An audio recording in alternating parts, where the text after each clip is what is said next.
¿Cómo andan? ¿Bien? Eh, bueno, hoy nos toca ver lo que es la unidad, creo que es la 5, como hablábamos recién, que me parece que es aparato digestivo. Vamos a ver todo lo que son, la vamos a dividir en dos partes a la unidad de hoy. Una parte que va a ser la parte de estómago, donde vamos a ver la fisiología del estómago con lo que serían los protectores gástricos. Y en la segunda parte vamos a ver la mucosa intestinal con lo que son los medicamentos para, como laxante y como estreñimiento. Yo voy a hacer como hice la otra vez, voy a darle como una pequeña introducción de fisiología, tanto para la parte digestiva como para la parte del estómago como la parte intestinal, y después les doy los fármacos. Cualquier cosas me van frenando y lo vamos charlando, ¿sí? Voy a girar la computadora, así lo vamos haciendo con el pizarrón. Si no se llega a ver, me avisa. Bueno, entonces dijimos hoy vamos a hablar de aparato digestivo. Lo primero que vamos a hablar va a ser del estómago. Y el estómago tiene una mucosa, o sea que si ustedes agarran el estómago, ¿sí? Toman una partecita de este estómago, van a ver que tiene una forma como si fuera de cripta, ¿sí? Así. Y esta cripta va a tener células que van a formar la mucosa. Y todo esto van a ser células. ¿Qué tipo de células va a tener? Va a tener tres tipos de células. Va a tener las células parietales, va a tener las células pépticas y las células secretoras de moco. ¿Sí?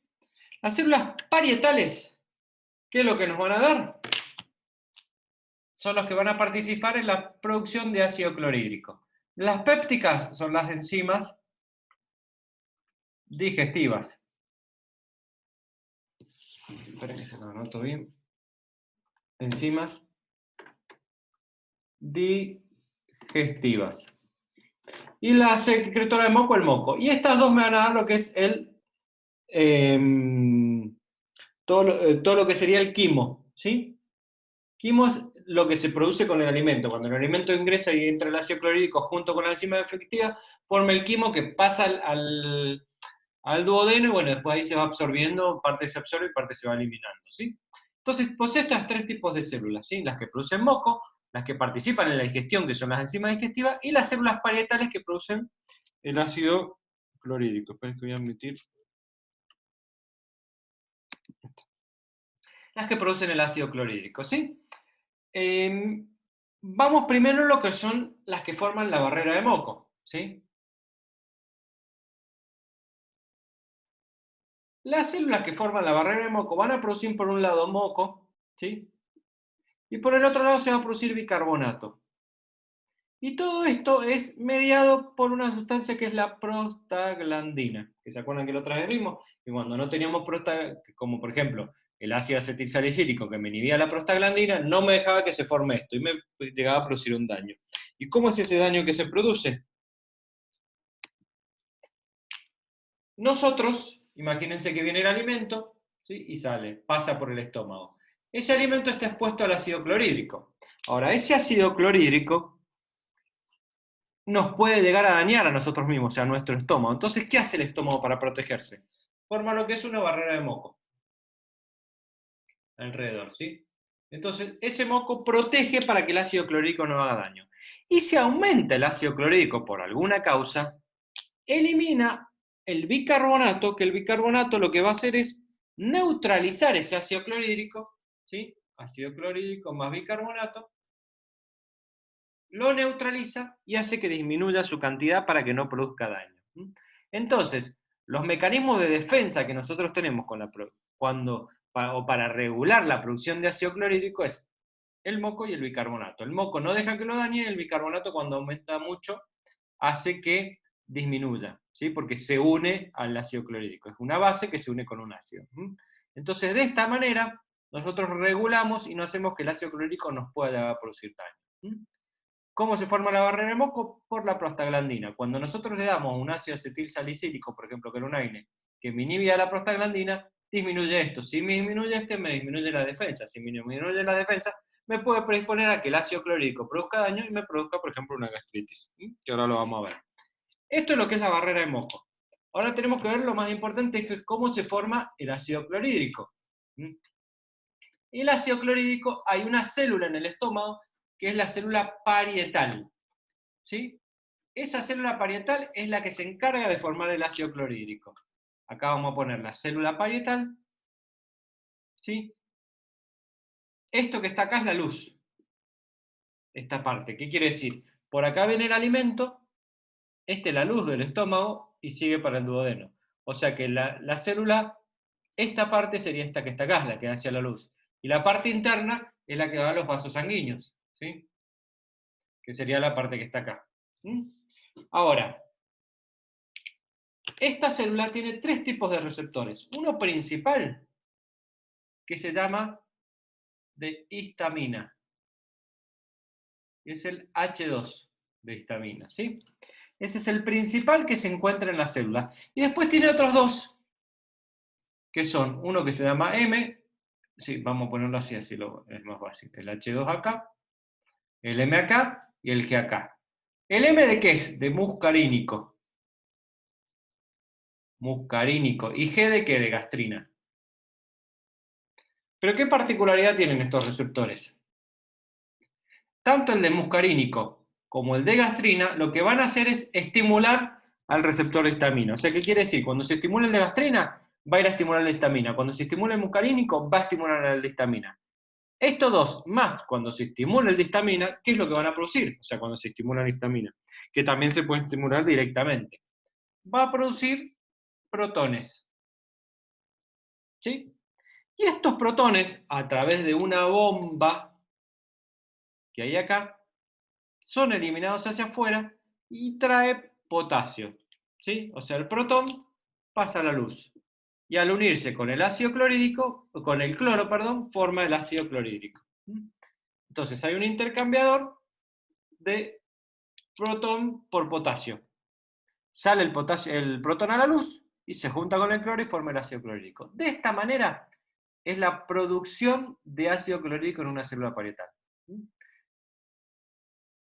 Estos receptores que yo le dije acá, por ejemplo, normalmente la gastrina, cuando hay una estimulación de un píloro, ¿sí? Puede hacer, ¿qué quiere decir? Que se dilata porque está pasando el alimento, puede estimular. Entonces, ¿qué quiere decir? Yo estimulo la producción de ácido clorhídrico porque está ingresando alimento. También a través de forma parasimpática. Cuando el sistema parasimpático se estimula porque yo pienso en comida o estoy en reposo después de haber comido para hacer la digestión, también estimula para producir ácido clorhídrico y hacer la digestión. O la histamina directamente se puede estimular, ¿sí? Por el ingreso de alimentos. O sea, todo esto me va a hacer que se produzca protón y que el protón se intercambie por potasio y produzca ácido clorhídrico y salga a la luz. ¿Sí? Esto es lo que se llama la producción de ácido clorhídrico del estómago. Y otro dato que les quiero agregar acá, antes de empezar con lo que es los fármacos, es, hay una bacteria que se llama Helicobacter pylori, que se puede encontrar en el estómago y tiene una cápsula que la protege del ácido clorhídrico. Y se ha visto que esta bacteria puede ser un cofactor en la producción de ácido clorhídrico, o sea que puede predisponer a que una persona tenga gastritis. ¿Sí? Por lo tanto, van a ver que cuando veamos ahora la farmacología, dentro del tratamiento hay un tratamiento que se da para esta bacteria. Esta bacteria generalmente se adquiere por las aguas o alimentos contaminados o por ahí a través de la saliva. Por eso el compartir mates y demás puede hacer que se adquiera la bacteria.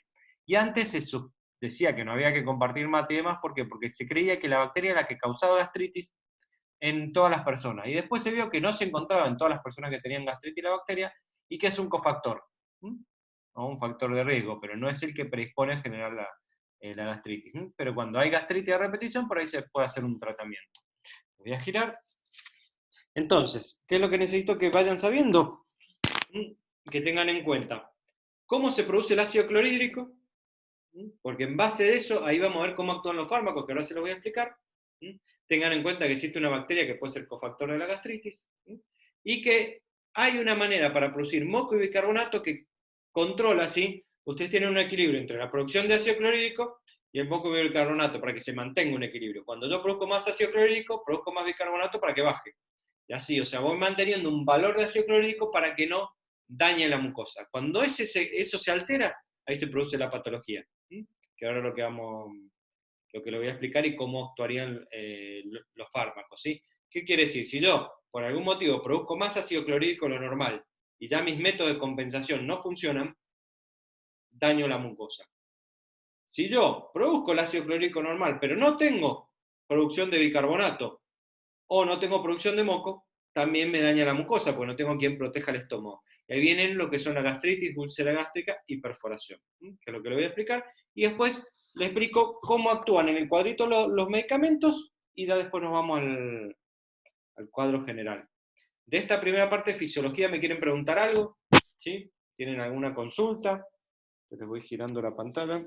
Me lo dicen o me lo anotan y se los vuelvo a explicar cualquier cosa. Lo importante es que entiendan esto porque en base a esto es cómo van a actuar los medicamentos, ¿sí? ¿Sí? Entonces, ¿yo qué les dije? Si yo tengo, por algún motivo, imagínense que este es el estómago, ¿sí? El estómago que va a tener. El estómago, si ustedes lo ven, va a tener una capa muscular, ¿sí? Va a tener una luz, va a tener una capa muscular. Entonces, imagínense que por algún motivo ustedes se produce más ácido clorhídrico de lo normal, ponele porque tiene una dieta en donde toma mucho café, o tiene mucho estrés, o come mucha salsa, fritos, picantes, chocolates, lo que sea, produce más ácido clorhídrico de lo normal que el cuerpo no alcanza a compensar. O puede al revés, que produce un ácido clorhídrico normal, pero no se produce moco por algún motivo, por ejemplo, como porque toma la N. ¿Qué pasa? Ese ácido clorhídrico empieza a dañar el estómago. Lo primero que va a pasar ese ácido clorhídrico es producir una inflamación. ¿Sí? Y acuérdense cuando vimos inflamación, ¿qué era la inflamación? Es una zona que se pone roja por aumento de la vasodilatación, aumenta de calor y se hincha, se genera el edema. Se produce una inflamación. Bueno, cuando se produce eso, que está roja, aumentada la temperatura, inflamada, o sea, con edema, una zona, y se produce una inflamación del estómago porque el ácido clorhídrico lo está dañando, eso se llama gastritis.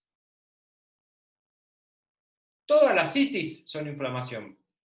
Entonces, la gastritis es una inflamación de la mucosa gástrica. O sea, se inflamó la mucosa gástrica. ¿Por qué? Porque el ácido clorhídrico lo empezó a dañar. Ahora, ¿qué pasa? Si yo, póngale, tengo mucho estrés, tomo 3 tazas de café por día y produzco gastritis. Y en vez de frenar todo, ¿qué hago? Ahora me tomo 10 tazas de café y estoy más nervioso, ¿qué pasa? Primero me raspa la piel, la mucosa. Después, ¿qué pasa? Empieza a avanzar. ¿Sí? Y me llega a producir una lesión en donde ya llega, eso eroda y llega hasta el músculo, a la capa muscular del estómago, al músculo del estómago. Y cuando llega al músculo del estómago, ¿qué pasa? Empieza a sangrar. Y cuando sangra, ¿qué produce? Lo que es una hemorragia digestiva. Eso se llama úlcera péptica. Cuando atraviesa la mucosa y llega a la capa muscular. Eso sería una úlcera. Si esto continúa, ¿qué pasa? Deja un espacio, perfora todo, pasa el ácido clorhídrico a la cavidad y genera una peritonitis, que es una cirugía de urgencia. ¿Cómo se llama esto? Perforación. ¿Sí? Esto no pasa rápido, sino lleva un tiempo largo, una gastritis, una úlcera, una perforación, porque tiene que ir pasando capas. ¿Sí? Pero si uno no lo va tratando y va empeorando el cuadro, puede pasar de una gastritis a una úlcera y de una úlcera a una perforación. ¿Sí? Eso es la enfermedad. Ahora, ¿cómo nosotros hacemos para tratarla? ¿O de qué manera nosotros podemos tratar? A ver, me preguntan algo. ¿Qué necesitan que le explique de vuelta? Que me preguntan. A ver, giro un segundito la pantalla. Que me pusieron ahí. Que fue lo que les quedó medio. Anótenme qué quieren que les vuelva a explicar y se lo explico. Entonces, imagínense que ustedes acá tienen la mano, la piel. ¿Sí? Imagínense que esta es la mucosa. Entonces, ¿qué pasa? Yo empiezo a raspar así fuerte, fuerte, fuerte, fuerte, ¿qué pasa? Se me va a poner todo rojo, inflamado, o sea, generó una inflamación de la mano. ¿Sí? Si yo, eso sería como una gastritis. Si yo sigo y arranco un pedazo, ¿qué pasa? Ya eso, y llego al músculo, eso ya sería una úlcera. ¿Y qué pasa? Si yo raspo acá y genero una inflamación, no sangra, pero si saco un pedazo, empieza a sangrar. Eso es lo que produce la hemorragia. Y si yo continúo, pum, puedo perforar. Esos serían los 3 pasos en la mucosa del estómago. Lo que sería, dice, ¿le puedo explicar qué produce específicamente el café a nivel de la mucosa? Lo que el cuadro que hizo en la pizarra. Bueno, ese lo explico. El café es un ejemplo. ¿Qué quiere decir? Por ejemplo, si yo tomo mucho café, lo que voy a hacer es estimular, ¿sí?, este receptor, el receptor de histamina, para que me produzca muchos protones. Si me produce muchos protones, van a pasar muchos protones a la luz y lo que me va a producir es más cantidad de ácido clorhídrico no normal.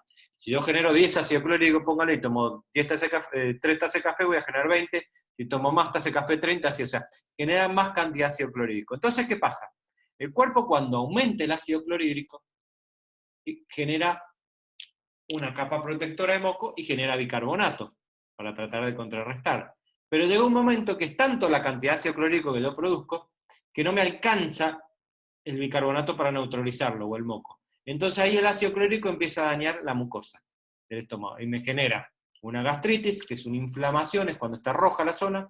Después, cuando ya empieza a perforar el tejido, llega al músculo una úlcera, y cuando pasa todo, una perforación. Puede ser el café, el estrés, los fritos, los picantes, lo que sea, que a mí me generen más producción de ácido clorhídrico. Va a llegar un momento que si yo consumo mucho de esas sustancias y las sumo al estrés y demás, va a hacer que se me produzca tanto ácido clorhídrico que el cuerpo no lo va a poder compensar y me va a llegar a producir gastritis, úlcera péptica o perforación. ¿Sí? Ahora, ¿cómo lo trato? Y ahora les voy a dar los 2 nombres de los medicamentos, los 3 que utilizamos, cómo actúan, y después lo vamos a un cuadrito, pero ahora para que lo puedan agregar acá. Y vamos con el primero. El primero que se empezó a utilizar fue la ranitidina. Y fíjense cuál es el mecanismo de acción de la ranitidina. Es un antagonista competitivo del receptor H2 de histamina. O sea, lo que va a hacer la ranitidina es venir acá, bloquear este receptor y no permitir que venga la gastrina, el muscarínico o cualquier otra sustancia que estimula la histamina para que produzca protones. O sea, por lo tanto, si no produzco protones, no produzco ácido clorhídrico y disminuye la producción de ácido clorhídrico. Eso es lo que hace la ranitidina. Actúa bloqueando el receptor de histamina. Pero hay un problema acá, que es competitivo. O sea que si yo tengo mucho estímulo, puedo llegar a desplazarlo y que se siga produciendo ácido clorhídrico. ¿Qué quiere decir? Si yo tomaba, póngale 10 tazas de café 3 tazas de café por día, y en vez de tomar 3, después tomo 10, voy a desplazarlo y voy a hacer que siga funcionando. ¿Sí? Por eso la ranitidina es buena asociarla con la dieta. Ahora, con el tiempo salió otro medicamento, otro grupo de medicamentos que se llama los IBP, o inhibidores de la bomba. Un ejemplo, el primero que salió fue el omeprazol. ¿Y qué hacen estos medicamentos? O sea, ¿cómo actúan estos medicamentos? Son antagonistas no competitivos de la bomba de protones. O sea, ¿qué es lo que hacían los inhibidores? Vienen acá a la bomba y lo bloquean en forma no competitiva. ¿Y qué quiere decir esto? Que si yo, por ejemplo, fíjense, directamente actúa abajo, se bloquea toda producción de protones. Porque el 90% de la producción de protones es directamente acá, pero una 10 que puede ser por otra parte, este bloquea todo.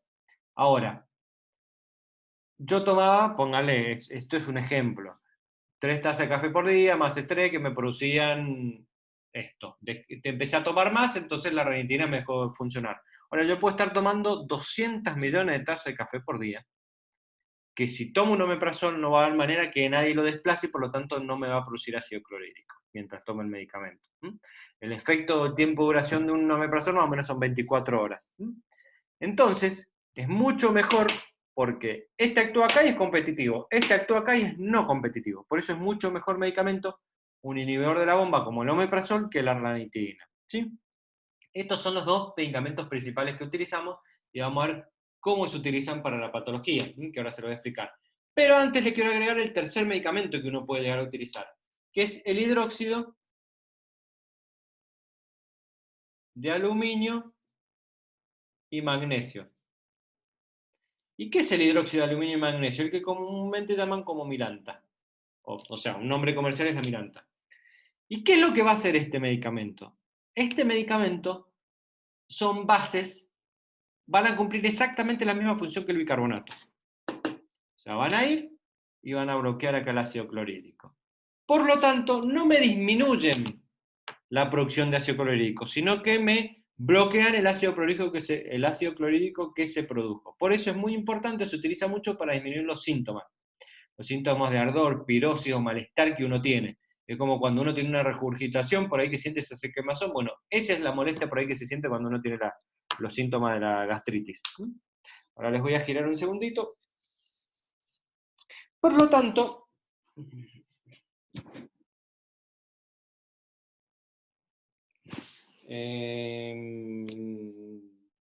¿cómo se produce la acidez? Esperen que ahí me van haciendo unas preguntas, así lo veo. A ver, voy a aprender esto así más fácil. Dicen, en el cuadro de los apuntes de la secreción de ácido clorhídrico aparece acetilcolina. ¿Qué función cumple? La acetilcolina que aparece es un neurotransmisor del parasimpático. O sea, la acetilcolina es la que actúa en el receptor M muscarínico que yo les puse ahí. O sea, ¿qué quiere decir? Cuando uno estimula el sistema parasimpático, lo que va a hacer es estimular la digestión. Y entonces quiere decir que va a ir la acetilcolina y va a actuar sobre el receptor muscarínico para que se produzca ácido clorhídrico cuando uno ingiere alimento. La acetilcolina actúa sobre el receptor muscarínico. ¿Sí? Después, me preguntan cómo se produce la acidez. La acidez en realidad es cuando aumenta la producción de ácido clorhídrico. Ustedes ingresan una comida, la comida ¿qué va a hacer? Va a hacer que se produzca X cantidad de ácido clorhídrico. Ahora, si ustedes comen, hay comidas que hacen que se produzca más cantidad de ácido clorhídrico, o estimulan la producción de ácido clorhídrico. El estrés o los nervios estimulan la producción de ácido clorhídrico. Entonces, si la persona tiene estrés, es muy nerviosa, o come comidas como salsa, fritos, picante, café, chocolate, mate, en exceso, en mucha cantidad, va a hacer que se produzca más cantidad de ácido clorhídrico. Y esa mayor cantidad de ácido clorhídrico es lo que hace que se produzca lo que llaman una acidez, o sea, un aumento del ácido clorhídrico. Y esa acidez puede hacer que secundariamente pues dañe la mucosa del estómago y produzca una gastritis. ¿Sí? Eso es lo que sería lo de la... Así es. Antiácido, cuando hablan de antiácido se refiere a la Miranta. ¿Sí? ¿Por qué? Porque antiácido, ¿qué quiere decir? Bloquea el ácido. ¿Quiénes bloquean el ácido? Las bases. O sea, en este caso el hidróxido de magnesio y aluminio. Los antiácidos es la Miranta. O el que le acabo de decir, que ahora se los voy a poner en un cuadrito igual para que lo vayan entendiendo. Acá me ponen que algo no entendieron. ¿Qué sería? ¿Cómo se produce? Pregúntenme si quieren que les vuelva a explicar algo. Profe, Sí. no entiendo la diferencia de cómo actúa la ranitidina del IVP. Bien, ahora te lo giro y te lo vuelvo a explicar. Voy a borrar esto así después igual se los vuelvo a copiar en un cuadro. Ahora.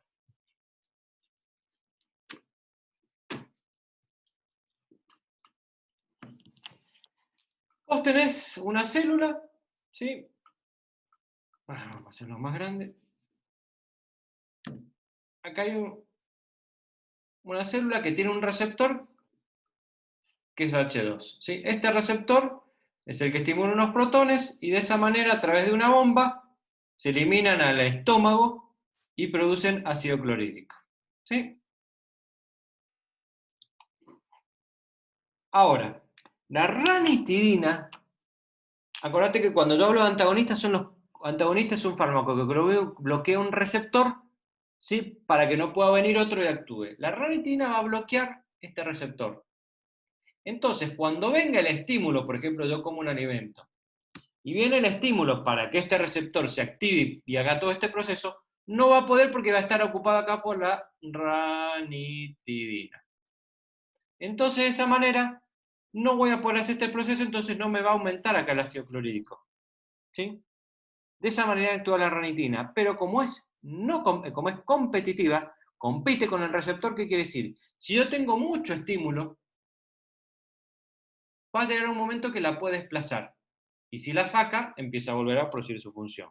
Pero mientras actúe, cumple esa función. En cambio, el omeprazol, ¿qué es lo que va a hacer? Va a bloquear esta bomba. ¿Esta bomba qué es? Es un canal en donde hace que salga el protón y lo intercambia por el potasio, o sea, para que se forme ácido clorhídrico. O sea, la bomba manda protones para que se forme ácido clorhídrico en la luz. Si yo bloqueo la bomba, imagínense que una bomba que produce ácido clorhídrico, si yo la desenchufo a la bomba para que no pueda actuar, o sea, la bloqueo, no va a poder mandar protones para que se produzca ácido clorhídrico. Eso es lo que hace el omeprazol. Es como si tienen una bomba que está funcionando y la desenchufan. Mientras esté el fármaco actuando, está desenchufado. No hay manera de que funcione. Cuando deja actuar el fármaco, se vuelve a enchufar y vuelve a producir ácido clorhídrico. ¿Sí? Porque esta es no competitiva. Mientras dure su acción, no se produce ácido clorhídrico. De estas dos maneras actuarían los fármacos. Uno en los receptores allá arriba de la célula y otro acá en la bomba. Este es no competitivo, por lo tanto, no permite que se forme, y este competitivo. O sea, si hay mucho estímulo, por ahí se puede llegar a desplazar. Esa sería. La diferencia es que uno es competitivo y el otro no competitivo, y que uno actúa en el receptor H2 y el otro actuaría en la bomba, más abajo. Esa sería la diferencia entre una ranitidina y un omeprazol. Cuando ustedes lo tengan que decir, uno es un antagonista competitivo del receptor H2 y otro es un inhibidor de la bomba de protones en forma no competitiva. Esa sería la diferencia. ¿Se entiende más o menos? ¿Seguimos? Hay dos. Voy a admitir dos. Ahora lo que les voy a dar es un cuadrito donde les explico los tres fármacos. ¿Sí? ¿Qué serían?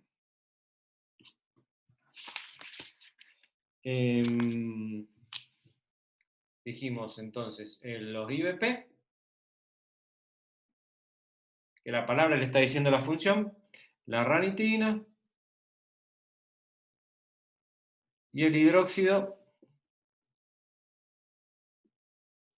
de magnesio y aluminio. Mecanismo de acción el que ya vimos. Si quieren poner acá, inhiben la bomba de protones en forma no competitiva. Después, la ranitidina es un antagonista del receptor H2 de histamina. Y el hidróxido de magnesio y aluminio lo que van a hacer es aumentar el pH, porque al unirse, ¿qué pasa? Disminuye la acidez, entonces es mayor el pH, aumentan el pH y disminuyen los efectos de la pepsina. Entonces de esa manera disminuyen los síntomas. ¿Sí? Mecanismo de acción de todos. Oral y endovenoso. ¿Sí? Después vienen lo que serían los efectos adversos. Y los efectos adversos generalmente son cefalea, gástrico, como por ejemplo náuseas, pueden ser, acá también náuseas, cefalea. Y este que está acá puede producir estreñimiento o diarrea, depende, se puede ir para un lado o para el otro, o nada. Y la contraindicación, el IBP es el embarazo, salvo casos muy importantes en donde por ahí se puede utilizar, casos extremos, porque el embarazo tiende a producir en el primer trimestre o cuatrimestre gastritis, por un enlentecimiento del tránsito intestinal, después tiende a mejorar. Entonces en esos casos por ahí se utilizan antiácidos.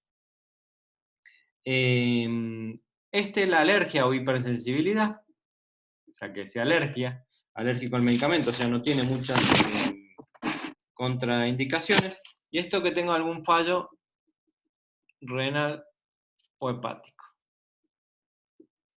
¿Sí?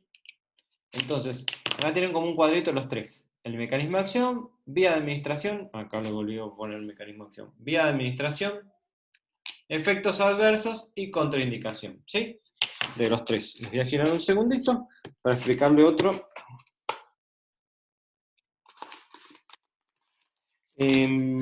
Hay otro medicamento que se los puse en el... que se los puse en el cuadernillo, ¿sí? Que es el misoprostol, que no se los estoy dando acá. Les voy a explicar algo del misoprostol, más o menos para que tengan una idea, y porque, bueno, no se lo agrego. No es un medicamento que se utilice ya mucho, y generalmente en las mujeres en edad reproductiva está contraindicado. Entonces, por eso no. ¿Qué pasa? El misoprostol tenía una indicación. El misoprostol es una pastilla que tiene un análogo de la prostaglandina. O sea, es prostaglandina, más diclofenac. Antes, cuando el paciente hacía las hemorragias digestivas por ácido acetil salicílico, por un AINE, pero que dije por ahí tomaba por mucho tiempo una aspirina, entonces, ¿qué pasa? Hacía una hemorragia digestiva y encima era antiagregante, o sea que más aún la sangrado.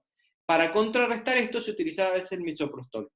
Porque, ¿qué se hacía? A ese paciente que le está faltando prostaglandina para formar la protección, pues se la quitaba el AINE. Entonces le damos directamente un análogo de la prostaglandina, o sea, le damos para que tome prostaglandina, que era esa pastilla que era el misoprostol. Y de esa manera mejoraba en esos casos. Ahora, ¿qué pasa? Esa prostaglandina tiene otra indicación. Se cortó mi grabación. Justo esa prostaglandina tiene otra indicación, que es, produce contracción del músculo uterino, o sea, al contraer el músculo liso. Entonces es una medicación que puede producir lo que es el aborto. Por lo tanto, es una medicación que antes se utilizaba, porque se utilizaba mucho la aspirina, pero después como se vio todas estas contraindicaciones, se dejó utilizar. O sea, ¿por qué? Porque en una mujer en edad reproductiva, uno no puede saber por ahí a veces, ni la mujer por ahí, si está al principio del embarazo, si está embarazada o no. Entonces, el tomar esta pastilla estaba contraindicado. Solamente la utilización que se daba era en los casos en donde fueran úlceras producidas por el uso crónico de AINES. Si no, no se utiliza, no tenía otra indicación. Entonces se dejó de utilizar. ¿Qué pasó? Se empezó a utilizar por el tema en la farmacia, por el tema del aborto. O sea, se podía conseguir y se utilizaban a veces para ese fin, para abortar, ¿sí? Como un método abortivo. Entonces, hoy por hoy es una medicación que hay como otras medicaciones que se utiliza solamente por venta directa bajo receta. ¿Qué quiere decir esto?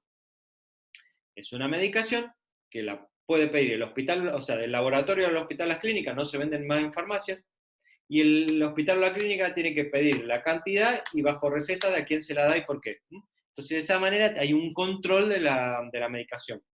Pero sepan que la medicación, la droga se llama misoprostol, el nombre comercial era el Oxapros, que se utilizaba, y una pastilla que en vez de tomar por vía oral, por ahí la mujer que se hace, la colocaba por vía vaginal. Entonces esa prostaglandina actuaba a nivel del cuello del útero y podía producir las contracciones.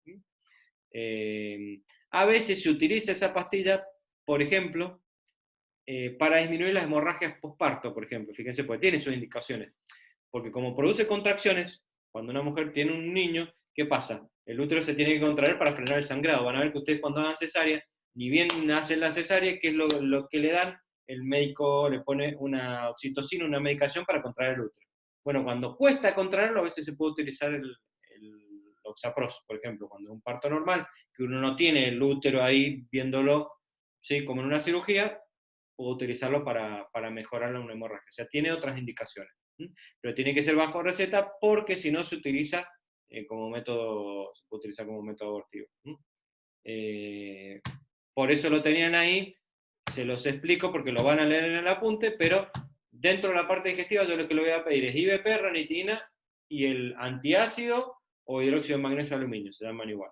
Estos tres son los que voy a necesitar por ahora de la parte de aparato digestivo, ¿sí? Que me sepan. Entiendan cómo es la función o cómo se produce ácido clorhídrico en la célula y en dónde actúa cada uno de los medicamentos, ¿sí? Y cuál es la finalidad, que es a lo que yo, la otra parte que yo les tengo que explicar, ¿sí? El medicamento no trata la gastritis. Ustedes imagínense, yo acá tengo la mano, yo me estoy raspando la mano, ¿no es cierto? Y me daño la mano, se genera una inflamación. Es como si fuera una gastritis. Saco un pedazo, me sangra, es como si fuera una úlcera. ¿Qué es lo que hace el cuerpo? ¿Qué tiene que hacer el cuerpo acá? Si yo me raspo y me inflamo y se me pone rojo, tengo que esperar un par de días a que se me sane, ¿no es cierto? Si yo me saco un pedazo, ¿qué pasa? Tiene que frenar el sangrado, fibrina, una costra, se cae la costra y se regenera la piel. Uno tarda 3, 4, 5 días, otro tarda como 14 a 20 días en mejorarse, ¿sí? Sea cual sea. Bueno, acá lo que nosotros estamos haciendo, imagínense que ustedes tienen una inflamación, se está mejorando y vuelvo a raspar. O por ejemplo, imagínense que ustedes sacaron un pedazo, está cicatrizando, se está formando la costra y lo vuelven a sacar. Entonces, ¿cuál es la finalidad del medicamento? Es frenar la producción de ácido clorhídrico, tanto la ranitidina como el omeprazol, para darle tiempo al cuerpo a que cicatrice. O sea, el medicamento no va a curar la gastritis, va a quitarle el ácido clorhídrico, que es el que está dañando, para darle tiempo, esos 14, 15 días, que el cuerpo cicatrice. Por eso, una gastritis con una dieta, con un par de días de protector gástrico, estamos bien, porque le damos tiempo a que desinflame, y una úlcera por ahí necesita 14 días de tratamiento, porque necesita esos 14 días para recuperarse y mejorar. Y después lo más importante en la gastritis, que es ver qué lo causó. Si es el estrés, si es los nervios, si es la dieta, y después habrá que hacer una dieta, tomar algo para los nervios y demás, porque si no va a volver a aparecer. Pero el fundamento de estos medicamentos es inhibir el ácido clorhídrico, que es el que daña la mucosa, no reparar la mucosa. La mucosa va a ser reparada por el cuerpo cuando yo no tenga esa noxa que sería el ácido clorhídrico. Y el otro, que es el antiácido, no me mejora, no me sirve para el tratamiento. ¿Por qué? Porque lo que me va a hacer es bloquear el ácido clorhídrico que ya se produjo, ¿sí? O sea que no me va a frenar la producción de ácido clorhídrico. Entonces, ¿para qué me sirve? Sirve para disminuir los síntomas que yo tengo cuando tengo mucha acidez, o mucho ácido clorhídrico en el estómago, con esa pirosis y ese ardor. Por eso, conjuntamente, uno que les da ranitidina o omeprazol más milanta. Uno para que no se produzca ácido clorhídrico y que el cuerpo recupere o cicatrice esa lesión, y la milanta para disminuir los síntomas. Y también se puede llegar a agregar, en algunos casos, un antibiótico. ¿Por qué? Porque hay una bacteria, como le dije, que es el Helicobacter pylori, que esta bacteria que sirve o vive en el estómago, forma una cápsula y vive en el estómago, y puede ser un cofactor de la generación de gastritis. Entonces, ¿qué es lo que se hace? Cuando hay una persona que ha tenido una o dos gastritis, ha vuelto a recidivado la gastritis, se puede hacer un tratamiento antibiótico para matar la bacteria por las dudas que sea la causa. ¿Por qué? Porque ¿cómo nosotros podemos diagnosticar o cómo podemos saber cualquiera de nosotros si tiene la bacteria? La única manera de saber si tenemos el Helicobacter pylori es una endoscopía, llegar al estómago y tomar una biopsia, como cuando harían, por ejemplo, para saber si tienen un factor intrínseco y demás. Imagínense lo invasivo que es. ¿Y cuál es el tratamiento? Póngale que hacen todo eso y le da positivo. ¿Cuál es el tratamiento? Sea una penicilina o un macrólido por 1 o 2 macrólido, perdón, por 1 o 2 semanas. O sea, sean 2 antibióticos por 2 semanas. Entonces, ¿qué se hace directamente? Se da el antibiótico. No se hace el estudio porque es muy invasivo. Entonces, muchas veces la asocian al tratamiento de la ranitidina más el milanta más la dieta, un antibiótico. Pero tengan en cuenta que siempre es muy importante tratarla, porque siempre en la farmacología, ¿qué estamos haciendo nosotros cuando damos un fármaco? Estamos tratando del problema. O sea, hace que nos genera una enfermedad y la estamos tratando. ¿Qué es lo que nosotros siempre tenemos que lograr? Tratar de prevenirla, agarrarla antes, para no tener que llegar a darnos medicamentos. Entonces, ¿cómo podemos prevenir una gastritis o esto? Dando una dieta. Con una dieta lo podemos controlar. Entonces, acuérdense de estos 3 tipos de medicamentos. ¿Qué es lo que tienen que saber? Cómo se produce el ácido clorhídrico y la barrera de moco, y el IBP, ranitidina y el hidróxido de aluminio como yo se los en el cuadro. Eso es lo que necesito de esta primera parte. Hay lo otro como para que lo vayan entendiendo. Me preguntan de vuelta que explique lo del Helicobacter pylori. Bueno, el Helicobacter pylori es una bacteria que se encuentra en el ambiente, que se puede transmitir a través del agua o los alimentos contaminados o a través de la saliva. ¿Sí? Por ejemplo, la utilización de mate, por ejemplo, compartir el mate, por ahí a veces puede llegar a transmitir la bacteria. Hace mucho tiempo atrás se creía que era la causante gastritis, por eso se decía que no había que compartir mate y demás. Después se vio que no es así. Es una bacteria que va, se aloja en el estómago, resiste el ácido del estómago y puede ser un factor de riesgo para que la persona tenga una gastritis. Ahora, si esa persona tiene una gastritis, nosotros cómo tratamos la bacteria haciendo un tratamiento antibiótico. Por 1 o 2 semanas, que sería una penicilina, por ejemplo, pueden darle una amoxicilina y pueden darle un macrolida, como por ejemplo puede ser la clindamicina. Clindamicina más amoxicilina por 2 semanas. Ese sería el tratamiento que se puede dar para el Helicobacter pylori. ¿Sí? Esa sería lo que sería el Helicobacter pylori, ese tipo de bacteria. No sé si esta parte que vimos acá quieren preguntar algo, tienen alguna duda, consulta, quieren que lo vuelva a explicar algo, o seguimos que todavía tenemos tiempo. 6 menos cuarto. ¿Vamos bien? ¿Se va entendiendo?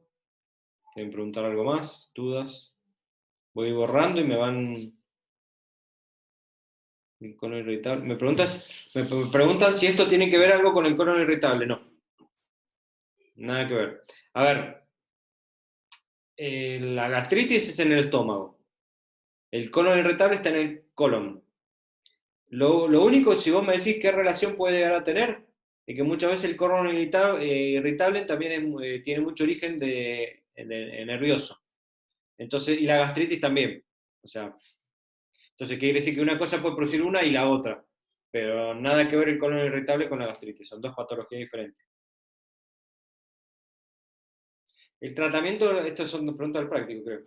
El tratamiento de la gastritis, ¿a qué está terminado? El tratamiento de la gastritis, ¿a qué está destinado? A disminuir la producción de ácido clorhídrico. Eso es lo que hacen los fármacos. Disminuir la producción de ácido clorhídrico. Esa sería la finalidad del tratamiento. Entonces, vos ya le sacás el problema al cuerpo y el cuerpo se recupera, ¿sí? Cicatriza su lesión, que puede ser una gastritis o una úlcera. Esa sería la finalidad. ¿Alguna otra pregunta, consulta de esto? Voy borrando el pizarro.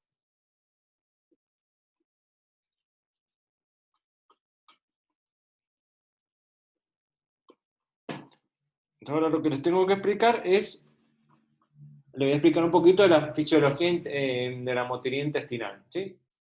Y después arrancamos con los fármacos. Bien, seguimos, cualquier cosa me preguntan, lo voy girando.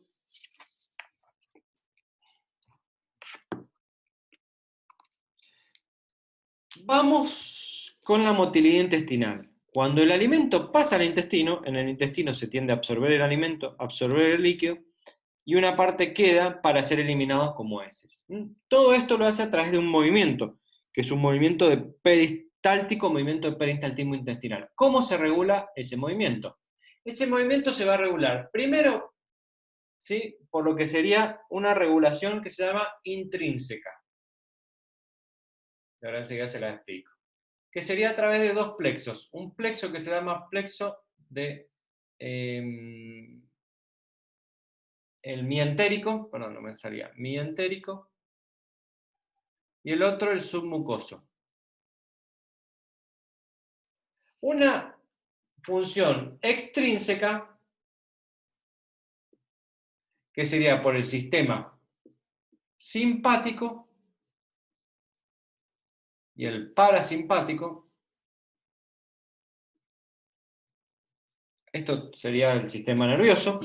Y una tercera función que sería a través de las hormonas, como puede ser la gastrina, la histamina y la secretina. Quiero para no sacar la pantalla. Secretina. O sea, tenemos estos tipos de funciones. Si yo tomo un intestino, y tomo la pared del intestino y la pongo acá, va a estar compuesta Profe, por... disculpe, ¿Sí? disculpe, el tercero, ¿cuál sería? Se corta un poquito. El tercero dice hormonas. Hormonas. Hormonas. Ah, bueno. Gastrina, Gracias. histamina y secretina. Gastrina, histamina y secretina. Entonces, si yo tomo el intestino, ¿sí? Así, en esta forma, ¿sí? La capa va a tener una capa muscular. Esta es la luz y después tiene una capa muscular. Hay una parte de músculo que va a estar enrollado en forma circular, ¿sí? Como si fuera un rollo de círculo, y otra que va a estar en forma longitudinal. ¿Sí? ¿Por qué les digo esto? Porque en una de las dos se va a ubicar un plexo y en otra otro. ¿Qué quiere decir esto? Es un acúmulo de nervios que va a estar en la pared del músculo intestino. Que estos van a tener conexión con el sistema nervioso, ¿sí? Son nervios. ¿Qué quiere decir? ¿Qué es esto que está acá? Estos plexos. Cuando yo tengo algún estímulo en el intestino, por ejemplo, que ingrese al alimento, ¿sí? Esto lo van a detectar porque va a haber un agrandamiento de la luz. Entonces lo que van a hacer es estimular el peristaltismo. Y si el intestino disminuye su tamaño, ¿sí? Porque no hay alimento adentro, va a inhibir el peristaltismo. O sea, en forma intrínseca dentro del músculo del intestino, a cambios de su distensibilidad, puede estimular o inhibir el peristaltismo. ¿Sí? Imagínense que ahí entra el alimento, ¿qué pasa? Se distiende el intestino. Entonces eso va a estimular el aumento del peristaltismo. ¿Sí? En forma intrínseca. En forma extrínseca, el sistema simpático y parasimpático pueden estimular directamente el intestino y generar aumento del peristaltismo o disminución. El que estimula el peristaltismo es el parasimpático. Lo estimula. Acuérdense que el sistema simpático es el que nos prepara en la defensa y el parasimpático es el que uno está relajado y tranquilo. Y acuérdense que cuando uno termine de comer, ¿cómo tiene que estar para hacer la digestión? Relajado y tranquilo. ¿Por qué? Porque activa el sistema parasimpático para que estimule el peristaltismo y ese alimento se movilice para ser absorbido y eliminado. ¿Sí? Y tercero, estas sustancias o hormonas también actúan estimulando e inhibiendo el peristaltismo. Si nosotros tenemos la gastrina que detecta esa dilatación del cardias y el píloro donde pasa el alimento, va a hacer que se estimule el peristaltismo. Entonces, de esta manera yo puedo estimular o disminuir el peristaltismo a nivel intestinal. Voy a girar un segundito. Por lo tanto, ¿sí? Yo tengo el intestino. Ingresa el alimento, se distiende el intestino, crece. Esa distensión del intestino va a hacer que los plexos que se encuentran en el músculo se estimulen. Entonces genera aumento del peristaltismo. ¿Sí? A su vez, el parasimpático, si uno está en reposo, va a estimular el peristaltismo, que es lo que cuando uno hace la digestión. ¿Sí? Y hay hormonas que, cuando pasa el alimento por los cardias, por el píloro, y como activa la gastrina y la histamina actúan en el ácido clorhídrico, para que formen el quimo en el alimento, después también van a activar para que aumente el peristaltismo. ¿Sí? Se mueve el alimento, se va absorbiendo, parte se absorbe y parte se elimina. Entonces, de esa manera se produce lo que es la digestión. En este caso, en el intestino, por un sistema nervioso central, que puede ser en forma intrínseca o extrínseca, y por las hormonas. De esta manera yo sé que actúa. Entonces, en base a esto, yo voy a saber que hay unos medicamentos que yo puedo dar para estimular o a inhibir este peristaltismo. Si yo estimulo el peristaltismo, ¿qué voy a generar? Diarrea si lo estimulo mucho, o voy a generar un aumento del peristaltismo. ¿Cuándo lo doy? Cuando un paciente tiene estreñimiento. Y si es al contrario, el paciente está con diarrea y yo lo quiero cortar por algún motivo, le puedo dar algo que inhiba ese peristaltismo. Y ahí están los fármacos que actúan en diferentes maneras, que es lo que vamos a ver ahora. Lo que vamos a ver primero son los fármacos, los laxantes, ¿sí? O sea, los que estimularían, ¿sí?, el movimiento o el peristaltismo. ¿Sí? Entonces ahora les voy a hacer un cuadrito y ahí se los voy a ir explicando.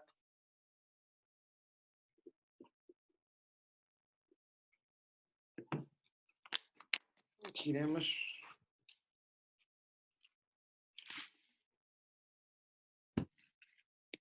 Entonces vamos con él. Vamos a borrar acá. Entonces, vamos con los laxantes, ¿sí? Dijimos laxantes. Vamos con el primero. El primero es la vaselina, ¿sí? Se llama parafina líquida. El segundo puede ser el SEM, vamos a poner, así lo hacemos por orden. El salvado y la lactulosa. ¿Sí? Mecanismo de acción. El primero, perdón. Se corrió. El primero, la parafina líquida, lo que me va a producir es reblandece y lubrica las heces. Ustedes piensen en la parafina líquida en la vaselina. La vaselina, ¿qué hace? Lubrica. Entonces, ustedes imagínense que le están colocando a un intestino vaselina.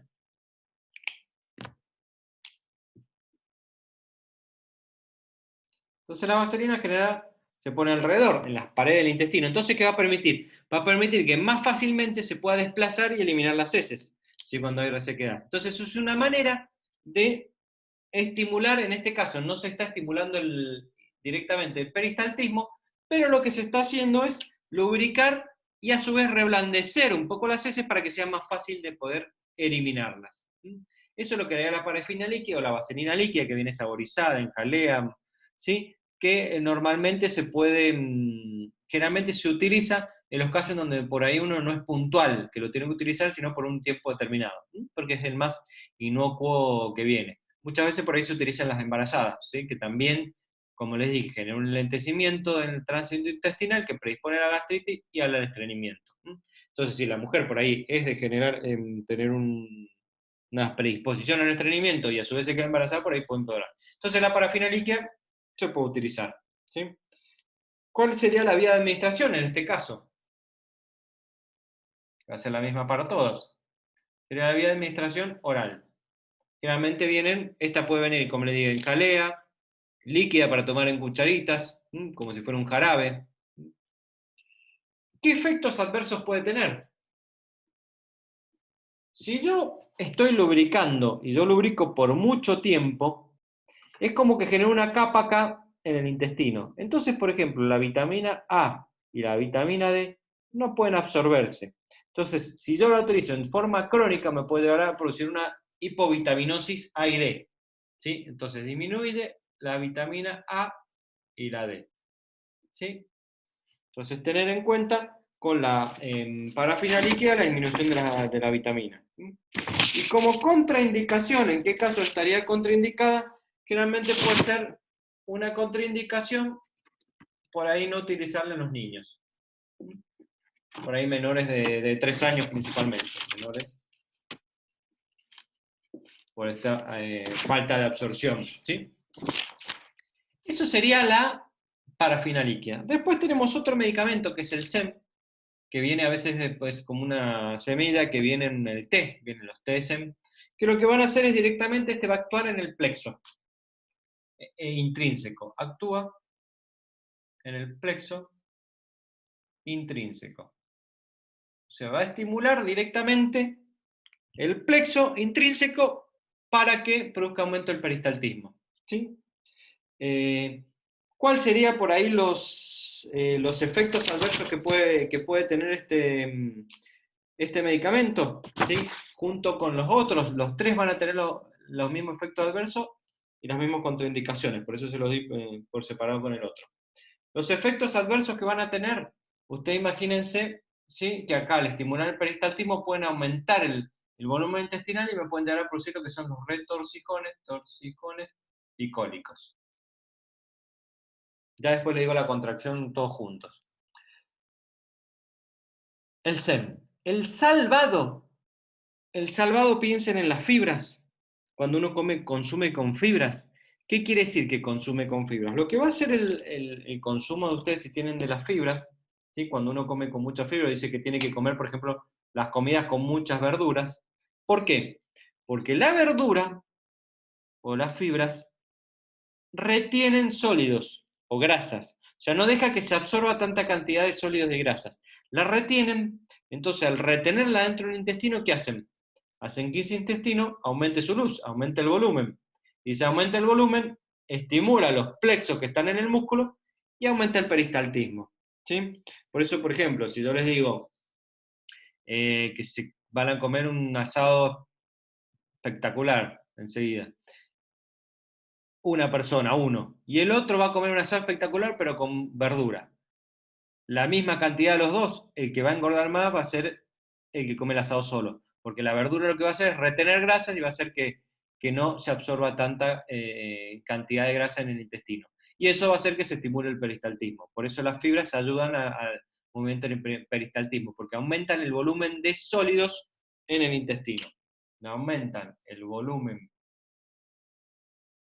de sólidos en el intestino. Y el otro es exactamente lo mismo, pero en vez de aumentar los sólidos, que aumentar los líquidos. Aumenta el volumen aumenta los líquidos en el intestino. ¿Qué es la lactulosa? Que es generalmente la que se utiliza para por ejemplo, cuando una persona va a ser operada, que tienen que limpiar el intestino, le dan una lactulosa un día antes. ¿Qué es la diferencia de esta lactulosa con el otro? Que acá lo que va a retener es líquido. Entonces, el líquido que va a hacer, va a aumentar el volumen del intestino y va a aumentar el peristaltismo. Pero acá, ¿qué pasa? Cuando vaya al cuerpo va a eliminar mucho líquido, entonces va a parecer como si fuera una diarrea. Bueno, si esas personas que toman un laxante empiezan con los cólicos, con los retorcijones, y después van al baño y hacen como si fuera una diarrea. Y porque se tomaron un laxante. ¿Sí? ¿En qué casos estaría contraindicado cualquiera de estos tres laxantes? Cuando hay una obstrucción intestinal. ¿Y qué quiere decir esto? Entonces imagínense que tienen el intestino, ¿sí? Y tienen una obstrucción acá. Y le dan un laxante. ¿El laxante qué va a hacer? Va a aumentar el peristaltismo. Va a tener mucho volumen, o sea, va a empezar a crecer, pero tiene mucho volumen y no tiene cómo eliminarlo. Entonces eso va a generar una complicación. ¿Sí? Por eso estarían contraindicados los laxantes en caso de una obstrucción intestinal. ¿Sí? Ahora les voy a estirar. Entonces, ¿qué tienen que tener en cuenta de esto? Como les digo, la parafina lubrica las heces, es más fácil de eliminarla. El SEN lo que va a hacer es aumentar el peristaltismo en cierta medida para que eso pueda producir la evacuación o frenar el estreñimiento. Cuando uno habla de estreñimiento, acuérdense que tiene que ser, todos tienen un ritmo evacuatorio normal, de su ritmo que se altere, pero por regla general más o menos 7 a 10 días de no ir al baño, bueno, ahí uno debería tomar algo. Y el salvado y la lactulosa, ¿qué hacen? Al intestino lo llenan de líquido o de sólidos. Entonces, al distenderse, ¿qué pasa? La distensión provoca dolor. Cuando nosotros tenemos dolor cólico, es por ahí se llena de aire o de algo en el intestino que produce dolor. Produce un gran dolor cólicos y después eso estimula el peristaltismo, se produce la evacuación de sólido o de líquido cuando es la lactulosa. Y después se da el dolor. De esta manera actuarían los laxantes. Acá tenemos 4 principales, estos son los 4 que quiero que se aprendan. Me preguntan qué pasa cuando se corta la digestión. No entiendo la pregunta, por ahí es media. A ver, no sé a qué se refieren cuando hablan por ahí que se corta la digestión. A lo que yo entiendo por ahí es que por ahí están haciendo la digestión y de golpe tienen que salir a hacer un ejercicio, a veces se pueden producir calambres, a veces se pueden producir alguna contracción del músculo, un espasmo del músculo. ¿Por qué? Porque estaba haciendo una digestión y se cortó, o sea, el cuerpo estaba digiriendo los alimentos, estaba expulsándolo y se cortó. Pueden venir dolores o espasmos, eso supongo que será, depende del tiempo, en el momento en que se cortó, cómo iban y demás, ¿sí? Pero no es tampoco que se corte, el cuerpo sigue trabajando en menor medida, pero sigue trabajando. Dice, ¿hay medicamentos que tienen el peristaltismo como un efecto adverso? Sí. Y hay uno que ya lo vimos, a ver, sí, que ya lo vimos, que es, por ejemplo, me preguntan qué medicamentos producen estreñimiento. Hay varios que producen estreñimiento. Uno por ahí muy común es los opiáceos, que vimos. Por ejemplo, el tomar opiáceos como el tramadol me lleva a producir un estreñimiento, porque hacen tratamientos con morfina también y demás. Entonces ahí hay que apoyarlos por ahí con alguna parafina líquida o con algún laxante en caso que se vaya necesitando, ¿sí? Esto sería los laxantes. Ahora nos queda el otro, que es, por ejemplo, las diarreas. Cuando una persona tiene diarrea, ¿qué se hace? Bueno, lo primero que se hace cuando una persona tiene diarrea es dejarla, ¿sí? Esperar que se autolimite. La diarrea es un mecanismo de defensa, acuérdense, ¿sí? No se corta, ¿sí? Salvo que me esté produciendo una alteración hidroelectrolítica. Entonces, ¿qué es lo que tiene que hacer uno cuando tiene diarrea? Hidratarse y ir manteniéndose. Mientras se puede hidratar hay que esperar que se autolimite. Si ya pasa y uno empieza a generar una deshidratación, ahí sí se puede tomar algo para frenarlo. Pero sepan que es un mecanismo de defensa. Dentro de los laxantes, dentro de los medicamentos para el estreñimiento, tenemos uno que se utiliza en adultos y uno que se utiliza en niños, que les voy a dar. Hay uno que es muy común, que es el carbón, o carbón activo, que ya no se trata de utilizar. ¿Por qué? Porque está contraindicado en las diarreas agudas. ¿Qué quiere decir? Cuando yo tengo una diarrea aguda y no sé cuál es la causa, no debería cortarla, ¿sí? Porque por ahí puedo complicarlo, porque puedo generar una sobreinfección. Y el carbón activo, ¿qué pasa? Tiene un poder antibacteriano, pero frena o inhibe el peristaltismo por un largo tiempo. Entonces, ¿qué pasa? Si yo lo tomo, voy a andar bien por 2 o 3 días, pero ¿qué pasa? Si yo no lo debería cortar, estoy complicado. Entonces, ¿qué se prefiere utilizar? Medicamentos, como por ejemplo la loperamida, que la marca creo que es el Regulane, una de las marcas, que lo que me va a hacer es, se utiliza cada 2 o 4 horas el medicamento. Entonces, si yo lo tomo para frenar la diarrea y después lo tengo que suspender, lo puedo suspender y es poco el tiempo. Por eso se prefiere la loperamida antes que el carbón activo. Y la otra que se utiliza en niños, pero ahí es muy común, es la crema de bismuto, que es otro que se utiliza a veces para frenar a veces las diarreas y las irritaciones en los niños. Una va a actuar sobre los plexos, ¿sí? Como es la loperamida, que ¿qué me va a hacer? Va a inhibir el plexo que aumenta el peristaltismo. Entonces, ¿qué va a hacer? Va a disminuir el peristaltismo. En cambio, la crema de bismuto, como no se lo voy a poner, ¿cómo actúa? La crema de bismuto, ¿sí? Absorbe agua. En una diarrea, ¿qué pasa? Pierdo todo el líquido. Entonces, si yo absorbo el agua, voy a disminuir la diarrea. Eso es lo que hace la crema de bismuto. Actúa como antibacteriano y absorbe el agua o reabsorbe el agua hacia el cuerpo. No deja que se elimine. Por eso es bueno a veces para la diarrea en los niños. Yo ahora se lo voy a dar los dos como cuadritos. Pero como regla general, acuérdense que siempre es bueno ver dónde viene la causa de la diarrea, ¿sí? Y controlarla. Ya cuando veamos en microdiarreas, van a ver que uno tiene que saber diferenciar qué tipo de diarrea es, que no es lo mismo que sea una diarrea con sangre que sea una diarrea líquida. Después vamos a ver, y ahí cambia mucho el panorama y el tipo de tratamiento que uno debe hacer. Vamos con los dos. Dijimos entonces, en la loperamida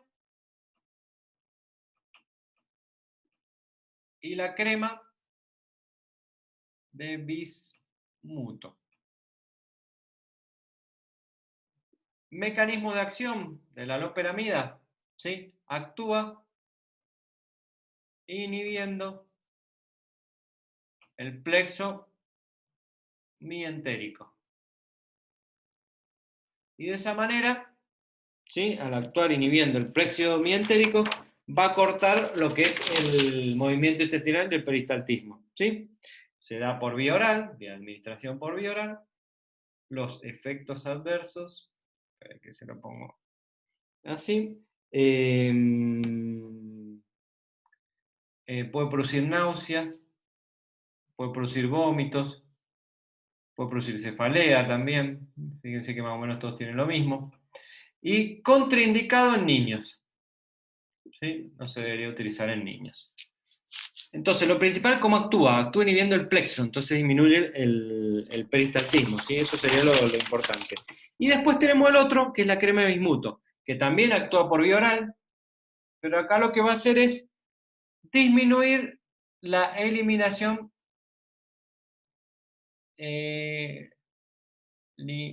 eliminación de líquidos en el intestino. ¿Sí? O aumenta la absorción, como lo quieran poner. Aumenta la absorción o disminuye la eliminación. ¿Sí? Generalmente se da por vía oral. El efecto adverso es que cambia las heces, cambia la coloración de las heces. O sea, se ponen negras. Y la contraindicación generalmente puede ser que sea alérgico, o hay una contraindicación absoluta que es la hemofilia, o en el caso que el paciente sea hemofílico, porque es un trastorno. Estos son los dos, perdón, está puesto como laxantes, estos son los dos que se utilizan en caso de estreñimiento. Perdón, que en caso de diarreas. Diarreas o antidiarreicos se pueden llamar, ¿sí? Podemos utilizar la loperamida, que inhibe el plexo donde se produce el movimiento intestinal, entonces inhibe el movimiento, se puede dar por vía oral como jarabe, y todos estos que sean por vía de oral pueden producir náuseas, vómitos, cefaleas, ¿sí? Está contraindicado en niños, y en niños podemos utilizar la crema de Himuto, que disminuye la eliminación de los líquidos o aumenta la reabsorción del agua. Por lo tanto, no va a tener tanta agua en el intestino y no va a producir tanta diarrea. O sea, también por vía oral, cambia el color de las heces, puede ser a negro, y tener cuidado con la alergia, pero generalmente no habría muchas contraindicaciones de este antidiarreico, ¿sí? Esos son los dos que quiero que sepan. De la parte práctica acá que necesito que sepan, los 4 tipos de laxantes, como el cuadrito que les di, y los 2 tipos de antidiarreicos, ¿sí? Lo del plexo, por ahí véanlo como para entenderlo, pero eso no se los voy a preguntar. Esto sería lo que es la parte de aparato digestivo. Hasta acá vamos a hacer como un corte, ¿sí? Y después nos quedaría la segunda mitad de la materia, que sería, ya arrancamos, que es más cortita la segunda, que arrancamos con lo que es broncodilatadores, ¿sí? Voy a frenar la clase.